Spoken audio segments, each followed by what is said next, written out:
What's going on, Packers Nation? Welcome back to another video. I am your host, Taylor Bretl, keeping you up to date on the latest news of the green and gold Green Bay Packers. A happy Saturday to all of you guys watching out there. Still riding high off of that Thursday Thanksgiving win against the Detroit Lions. No game tomorrow on Sunday, but still lots to celebrate from Thursday's 31-24 win. Once again, I'm your host, Taylor Bretl.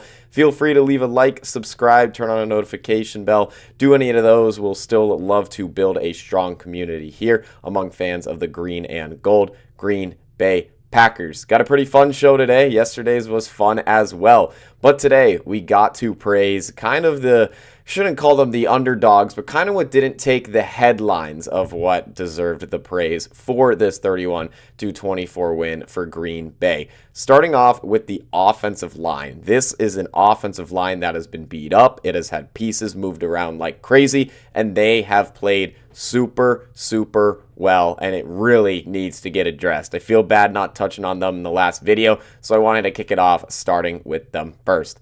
0 sacks allowed in the win over the Lions. Once more, no sacks is what the offensive line allowed against the Detroit Lions. A huge reason why the Packers were able to come away with that one. Obviously, you got the things like the fourth down plays that were working, but how can Love get that much time in the pocket to make it happen to seal the game? The offensive line. Even with that strong blitz Detroit was trying to bring, still 0 sacks on the entire game. Very impressive stuff from the offensive line. Just the third time this season that the Packers offensive line has allowed no sacks. 2 of those times against Detroit. The other time in week 1, also in a win over the Lions. That one being 27-13. You look some more into these numbers as well. During this 3-game winning streak that the Packers are on, just 3 sacks allowed in that winning streak. None this last game, and then between the other 2, it was a split of 2 in one game and 1 in the other. Very impressive for this offensive line. That is beat up. That was kind of ranked in the middle of the pack entering this season, and they have looked very good. They've allowed just 17 sacks on the season, which is tied for the 3rd least in the NFL. And you look at we talked about the wins, and especially on this win streak, just 3 sacks over the last 3 games on this 3-game winning streak.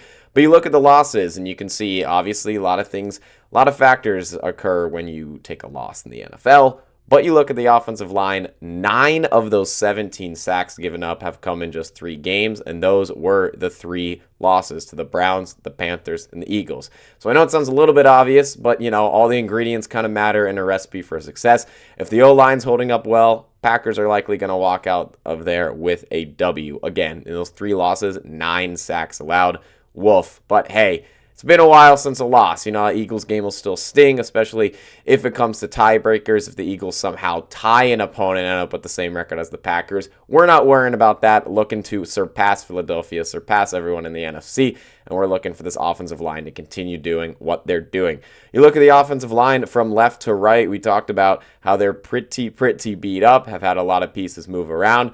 The offensive line, Rasheed Walker at left tackle, Aaron Banks sitting there at left guard, Sean Ryan at center after Elton Jenkins had that very bad injury out for the season, it appears. So Sean Ryan taking that position at center. And how about Anthony Belton from NC State, 2nd-round pick? He's filling right guard very well. I think I keep saying very well. I mean to use other words to describe this offensive line, but they have looked great. Right tackle, Zach Tom, he's been in there. He's usually the guy. But Anthony Belton getting time over Jordan Morgan, which they have kind of flip-flopped a little bit. But Belton, just a rookie, he has looked very good filling in that role. And it's nice, even with the injuries, there is still depth on this offensive line that Green Bay can attack. But we talk about the offensive line. They're holding up well, giving Love time. And what does that turn into? That turns into limiting turnovers. Green Bay on a 3-game streak with no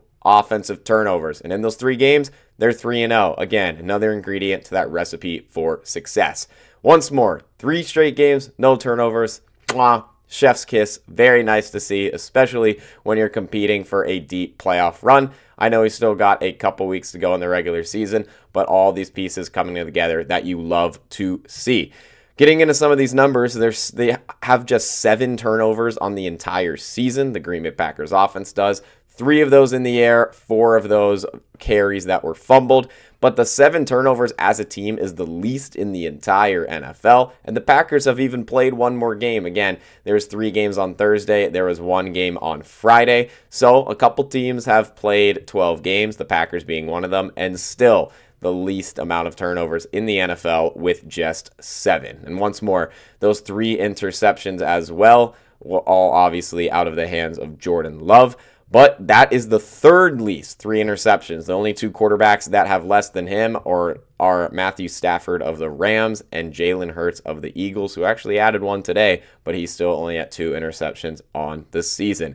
Very impressive stuff. Had to touch on it for limiting these turnovers. I mean, this is turnovers, especially with Love, we see in the last 2 seasons, kind of gets in that interception, kind of like almost a 1-to-1 touchdown interception ratio in the first half of the season, and then it balances out. He just takes off in Toyota-thon in the second half. This season, it's been a little bit different. Maybe the touchdowns are down a little bit, obviously not in this game Thursday, but the turnovers and the interceptions are down as well. So, if you're losing some touchdowns, but you're losing a lot of interceptions, that's something that you maybe you'll take a loss on one side for a good thing on the other like that.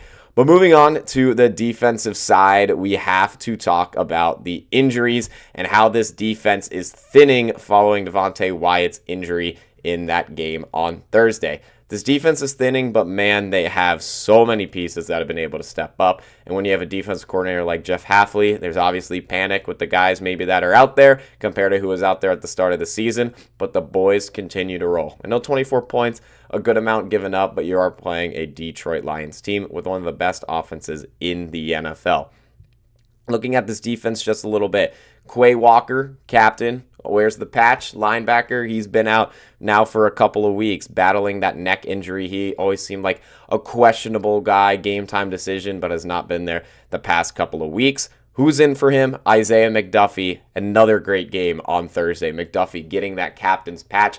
He showed why he earned it the week before against Minnesota, getting an interception. I forget his final stat line, but my gosh, if you put a stat next to his name, he probably had a number in it. Let's just put it that way. A very, very, very great game for Isaiah McDuffie.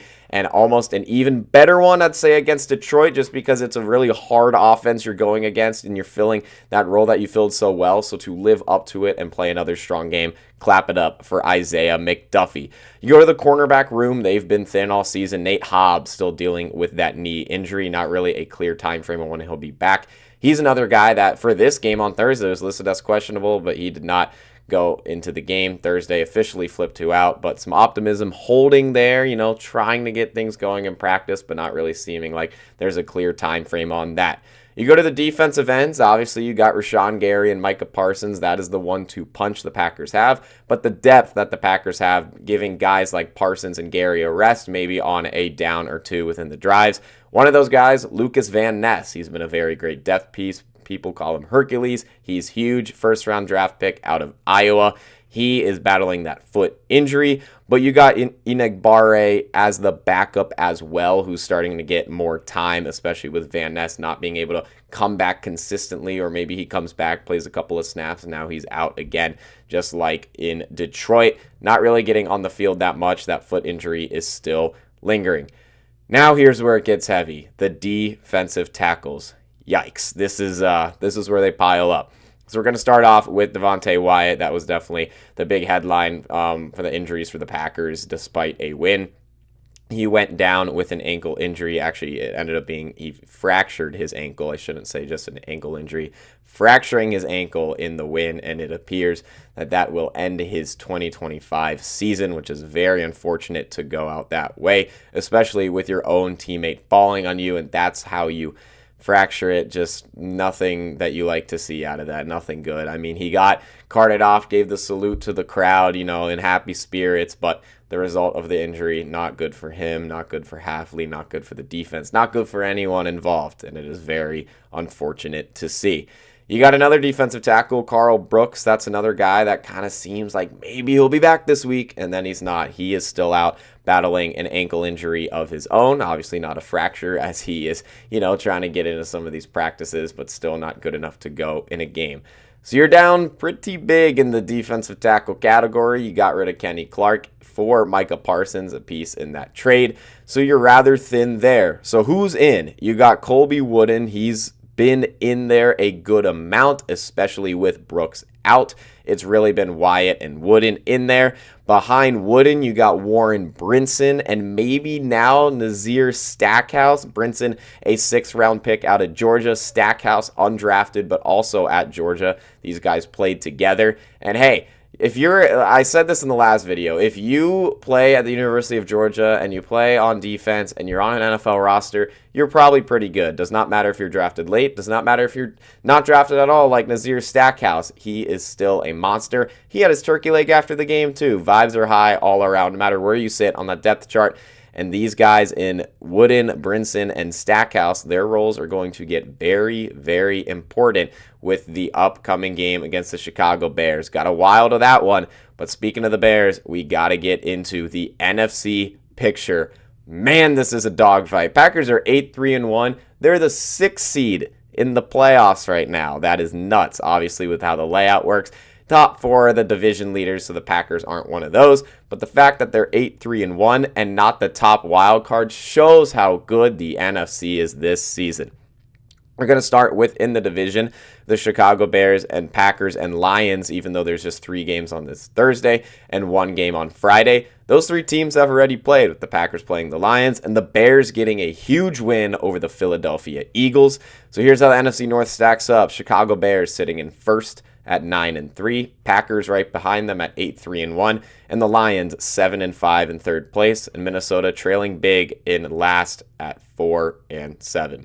Another reason why that Detroit win is so big, obviously, like I said earlier, if you have a tie within your record, it's rare you're going to end up tied with someone in your division and need that tiebreaker, but just having the division wins as a whole always helps out. Who knows if the Lions will obtain a tie, and then they have the same record as the Packers at the end of the season, but hey, you know who's going to win that battle with the Packers sweeping the Lions. But you got the Chicago Bears at the top of this division. That's a team that not many people really know how to assess them, but I think after this Eagles game, you got to take them seriously. Bears having a lot of scrape-by wins, or they're trailing in the fourth, and they find a way, which that's what good teams do. You do have to admit, they find a way to win. That's what the Bears are doing. Feels like the Eagles are like, all right, here's their real competition, and my gosh, went into Philadelphia and just walked them down. A 24-15 win. At one point, that was 24-9. The Eagles getting a touchdown late in the game. So, got to give the Bears credit. I mean, they could be dangerous. America's Game of the Week is what this got moved to for the Packers' upcoming game against Chicago. It got moved from that 1 o'clock Eastern time slot to the 4:25 Eastern time slot to be the America's Game of the Week. So, definitely some scary stuff, but you know what? Hey, this Packers team's rolling, the Bears are rolling. It's going to be a fun game, but let's look at the NFC playoff picture as a whole before we close this out. Los Angeles Rams sitting at that 1 seed at 9-2. Again, some teams have played so far this week, some haven't. The Rams being one of those teams that have not, because the Chicago Bears sit behind them at 9-3, so they've had one more game, and that one more game is a loss. The 3 seed, Philadelphia Eagles at 8-4. The 4 seed, Tampa Bay Buccaneers, the lowest division leader at 6-5. You go to the wild cards, Seattle Seahawks 8-3 at the 5 seed. Packers, as we mentioned, at the 6 seed at 8-3-1. And the San Francisco 49ers wrapping it out at the 7 seed at 8-4. My gosh, the NFC is stacked. The NFC North is stacked. More maybe the top 3 teams. Sorry to the Vikings, but top 3 teams, all records above 500. But then the NFC as a whole is just absolutely stacked. It's going to be a dogfight. We got a while till the Packers play Chicago. It's a long break, a needed break with all of these injuries, especially on the defensive side of the ball. Packers need to rest up, get healthy, get ready for Chicago. But my gosh, we will have so much to talk about before that game with the long week. But that's going to do it for this episode with Packers Latest. I appreciate you guys tuning in as always. We'll have some busy shows on our hands in the upcoming days. But as always, appreciate you tuning in, and go Pack Go.